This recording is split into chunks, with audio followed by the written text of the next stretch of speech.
बाप की पगड़ी बचाने के लिए शादी के लिए तैयार हो गई। निकाह का दिन था। लड़की ने अपने उस लड़के को कॉल की जिससे वो मोहब्बत करती थी और उसे कहा कि शादी में जरूर आना।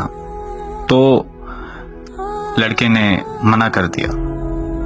लड़की के बहुत ज्यादा इसरार करने पर वो लड़का मान गया।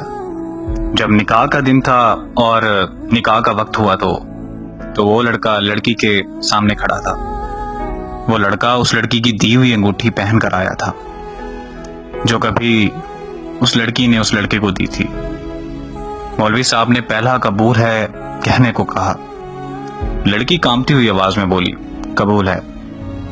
लड़की ने फौरन लड़के की तरफ देखा और वो गर्दन झुकाए उस लड़की के सामने खड़ा था। मौलवी साहब ने दूसरा कबूल है कहने को कहा तो लड़के ने अंगूठी उतार दी। जब लड़की ने तीसरा कबूल है कहा तो लड़के की आंख से एक आंसू निकलकर उसके रुखसार पर जा गिरा। उस लड़के के हाथ से अंगूठी गिरी और वो चला गया। उस लड़की की रुखसती हुई तो वो लड़की जब घर पहुंची, लड़की की दोस्त भी उसके साथ थी।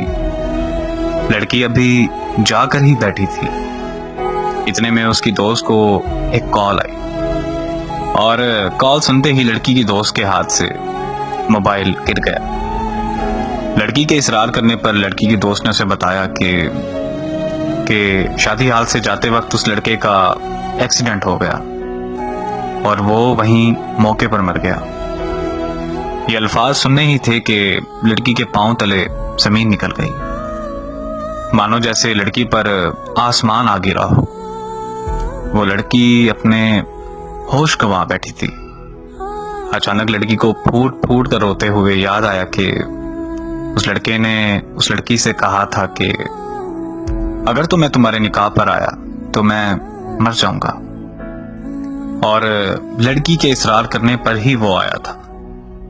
लड़की और फूट फूट कर रोने लगी कि मेरे कहने पर वो आया था। आज के बाद इस बोझ के साथ जिंदगी गुजारनी पड़ेगी कि वो लड़का मेरी वजह से मरा, और इस अजियत में जीना है कि वो मेरी वजह से मरा। मर्द मर तो जाता है लेकिन वो अपनी पहली मोहब्बत को कभी नहीं भूलता।